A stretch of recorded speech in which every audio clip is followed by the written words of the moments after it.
As Rick James once said, cocaine is one hell of a drug.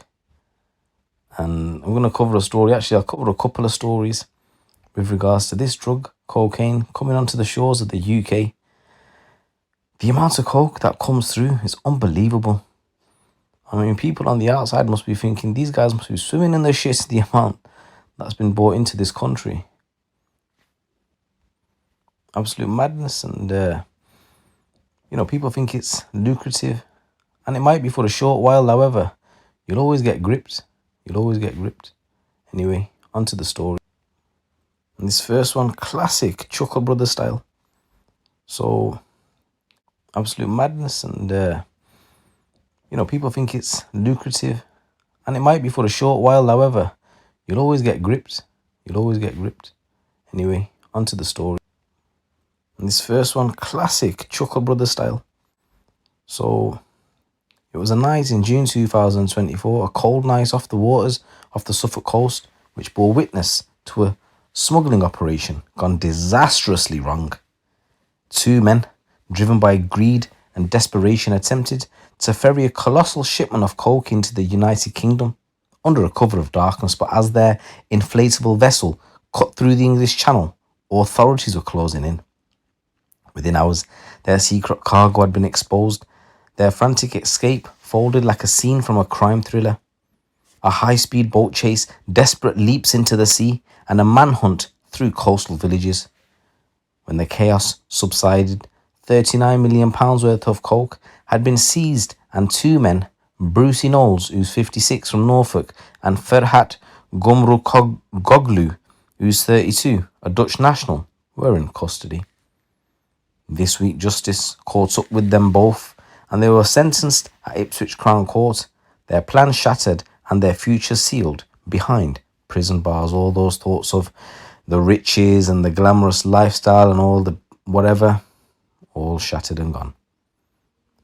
So from the beginning, the operation had the hallmarks of an organised and well-planned smuggling mission. It was a mission cloaked in secrecy. Investigators believe that Knowles and Gumrukoglu had travelled into French territorial waters to rendezvous with a larger ocean-going vessel. There, they retrieved 350 kilos of compressed cocaine bricks, an enormous haul tightly packed and waterproofed for the journey back.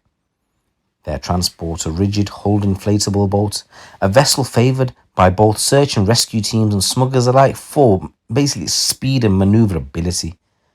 But this one was not carrying survivors. Instead, hidden beneath everything sat a lethal cargo, Class A drugs powerful enough to destroy hundreds of lives. Actually, thousands of lives. The two men kept radio silence and navigated under cover of night, lightly believing they could slip into the UK waters unnoticed. But British law enforcement had been monitoring them, guided by intelligence that suggested a major shipment was en route. Just before dawn broke over the Suffolk coastline, officers from the Border Force, backed by the National Crime Agency and the Joint Maritime Security Centre, launched their interceptions. A cutter moved into position near the East Benacre Broads, a rugged stretch of shoreline where the sea meets reed marshes and remote farmland. Officers aboard this cutter signalled the boat to stop, but it didn't. Instead, chaos erupted. As the cutter advanced, the men on the boat panicked, and Gumrukoglu, perhaps realising the weight of what they were carrying and what it would cost them, made a split-second decision. He thought, fuck this, and he jumped into the North Sea and began swimming towards the shore, the waves crashing against him, his breath ragged, his limbs straining against the cold water. Knowles, meanwhile, he thought, fuck this, and lunged for the controls. The engines roared to life, propelling the vessel towards land in a last-ditch effort to escape capture. But there was nowhere left to run. Officers kept pace, coordinating a pincer movement from sea and shore. Within minutes, the vessel was grounded on the beach, wedged in sand and surf. Yet even then, Knowles thought, forget this. He refused to surrender. As officers closed in, he also fucking jumped in, flailing through the water in an effort to escape on foot, but law enforcement was already moving on land. Additional teams had been deployed to key coastal exit points. Helicopters circled overhead. Roadblocks were erected within miles of the landing site. With both men separated and fleeing in opposite directions, the hunt began. Officers from Norfolk and Suffolk constabularies worked in tandem using heat-seeking equipment, search dogs and local intelligence to track the suspects. Gumroglu, soaking and shivering, was eventually discovered hours later in the rural village of Wrentham.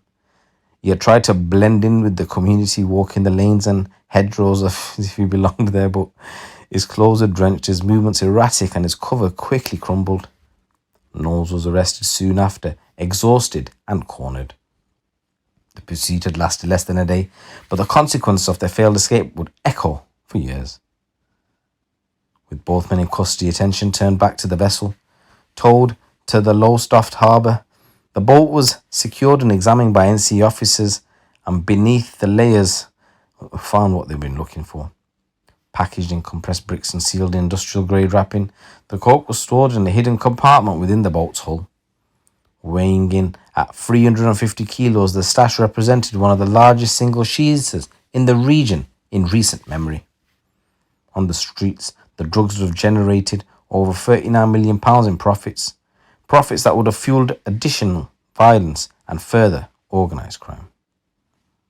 The NCA believed the drugs were destined for distribution across the UK through a network of traffickers and dealers operating under the control of major crime organisations. So back in August 2024, both Knowles and Gurmukoglu stood before Ipswich Crown Court and pleaded guilty to charges of importing a controlled Class A drug. This week they returned to hear their fate. The courtroom was told of their planning, their movements, their resistance to capture. Knowles, a British national with known ties to organised crime, was described as a senior figure in the operation, a logistics coordinator, an experienced smuggler. Gumrukoglu, though younger, had been equally complicit. Judge Alistair Harding delivered harsh sentences to both men. Knowles was sentenced to 17 years and 3 months in prison, and Gurmukoglu received a 15-year sentence. Neither showed emotion as the judge reminded them of the human cost of the drug trade. Speaking after the sentencing, Paul Orchard, the operation manager at the NCA, said, "What we saw here was a clear example of the lengths smugglers will go in order to bring deadly drugs into the UK. These men risked their lives, but the lives of others to protect their cargo. But they underestimated the speed and coordination of our response. Their arrest and imprisonment are a victory not only for law enforcement, but for every community that will be safer because these drugs never reach the streets." Charlie Eastall, the Border Force Maritime Director, added, "The professionalism, courage and determination of our maritime officers ensured that this mission ended not with profit, but with prison. These smugglers choose a route they thought was invisible. Instead, it led them straight into custody. This operation is a reminder that Border Force will stop at nothing to protect the UK from those who threaten it."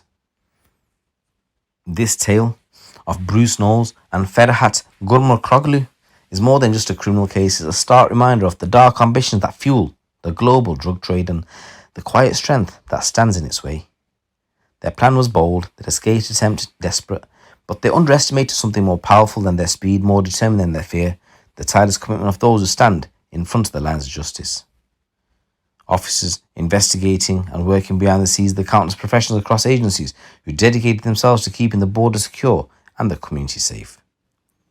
This operation was not about stopping drugs, it was about stopping violence before it began, and it was about preventing addiction, protecting families and defending the future of those who might otherwise fall victim to the grip of organised crime. And it worked, because today, £39 million worth of drugs is never going to reach the streets, and two men who thought they were above the law are behind bars, and countless lives, many of whom will never know how close danger came, remain untouched. This serves as a warning and a rallying call to those who traffic in harm. The police have stated your days are numbered, and to the public the message is clear. We will work together, we will stay vigilant, and when we refuse to back down, we can and will dismantle the systems that threaten our safety. Justice doesn't always come quietly. Sometimes it crashes ashore on a cold grey morning, unyielding, unwavering, and unafraid. So now we spoke about how it comes through the seas. Let's go on the opposite end of the spectrum. Let's talk about the skies, how it comes through. So March 2024, there was an aircraft piercing the skies in Essex. It was unnoticed by most, and it seemed as though it's another routine flight that crisscrossed across the UK every single day. But this plane actually weren't carrying any tourists or survey equipment or any passengers. Beneath its exterior, behind its carefully filled flight plan, lay a secret that could have fueled addiction, violence, and ruin across communities. Again, what you reckon this thing was? Inside the rear seats of the aircraft, expertly modified with a concealed compartment, were 30 tightly packed kilos of cocaine. Its purity high, its street value hovering at around £2.4 million. It was a smuggling operation straight out of a movie, and fittingly, the pilot at the control had actually joked about just that thing. But it weren't no Hollywood script, it was real, and a calculated crime orchestrated by two men, Anastasios Balian, who was 52 years old, a qualified pilot from Hertfordshire, and Errol Weir, a photographer from South London. And today, after a precise and determined investigation by the National Crime Agency, both the men have admitted their guilt. Their plot to smuggle Class A drugs into Britain's heartland through the clouds and under the radars come crashing down. So on the morning of the 20th of March 2024, Balian's light aircraft touched down at North Weald Airfield in Essex. The flight originated in Belgium with a brief stop in Calais, a route that appeared on paper to be legitimate and uneventful, but something didn't add up. Border Force officers, alerted by intelligence and instincts, were waiting. As the aircraft taxied to a halt, Balian and Weir exited calmly. The duo likely believed their concealment was foolproof, firming each other up. After all, the drugs were hidden within the body of the plane itself, embedded behind the rear seats in a carefully constructed compartment that could only probably be found by someone who knew what to look for, but officers did know what to look for. And a meticulous search of the aircraft revealed the hidden compartment inside with 30 tightly wrapped 1 kilo blocks of coke, destined for the streets of London and beyond. The arrest was swift. Whilst the seizure alone was devastating to their operation, further evidence was uncovered on offenders' phones, an encrypted WhatsApp exchange between the two men, revealing a chilling mixture of casualness and cunning. One message contained a link to a news article: gang use small aircraft to drop cocaine into Dorset. In response, Balian joked that the criminals must have been watching American-made That Movie with Tom Cruise as a real-life drug smuggler, Barry Seal. The joke was telling. The glamour of drug smuggling may have captured their imagination, but the reality, like the film's ending, was far less than romantic. Weir admitted to smuggling coke when he appeared at Chelmsford Crown Court, and Balian followed suit. The court has yet to set a date for sentencing, but both men now await judgment that will likely see them face long prison terms, and rightly so, because beneath the surface of this audacious operation lies a darker truth. Class A drugs like cocaine just don't generate profit, they generate chaos, addiction, despair. The aircraft may have been light, but the consequences of its cargo were heavy. Paul Orchard, again the operations manager for the NCA, said, Anastasios Balian uses expertise and apparent legitimacy to enable this attempted importation of the Class A drug. These substances destroy lives. The organised crime group that traffic them don't care about that. They only care about money. Balian and Weir were part of that machine, but our work with partners like Border Force ensures that this machine continues to break down. So again, this case isn't about two men on a plane. It's about the endless creativity of those who try to profit from pain, whether it's by the seas, whether it's by the planes, and its unrelenting resolve of those who stop them. It's about the difference between illusion and consequence, between high-flying fantasy and justice landing hard. Every kilo of coke has a ripple effect, not just pounds in profits, but in broken homes, lost futures, and lives derailed by addiction. As you know, coke doesn't land neatly into the hands of the consumer. It tears through neighbourhoods. It fuels violence between gangs fighting for territory. It hooks young people with false promises and destroys families who are left behind to pick up these pieces. The communities hit hardest aren't the ones sitting in boardrooms behind gated driveways. There are communities, the communities that we're living in. Day to day, we see it. You know, schools are underfunded. There's no opportunity. Crime feels the only way out. I know these things, and these drugs were never destined for the elite. They were aimed at the vulnerable, and that's what makes it's so saddening that people out there think that there's no other ways of making money. Let me tell you, there is. You know, get yourself a phone, get yourself some social media, and just start posting on various social media sites, and slowly but surely you'll get people that'll start watching you. You'll get people that'll start, wanting to, I don't know, advertise with you or whatever it might be. But there's always different options. Drug dealing is not the one. Let me tell you that. It's not lucrative. You're going to end up in prison. You're going to end up owing people. You're going to keep on looking over shoulder the rest of your life. And you're destroying families and communities. So it's best to just fuck it off, really. Just get a legitimate job and work hard for your money. That's the advice I'd give. It's your boy GC. Keep it locked. Keep it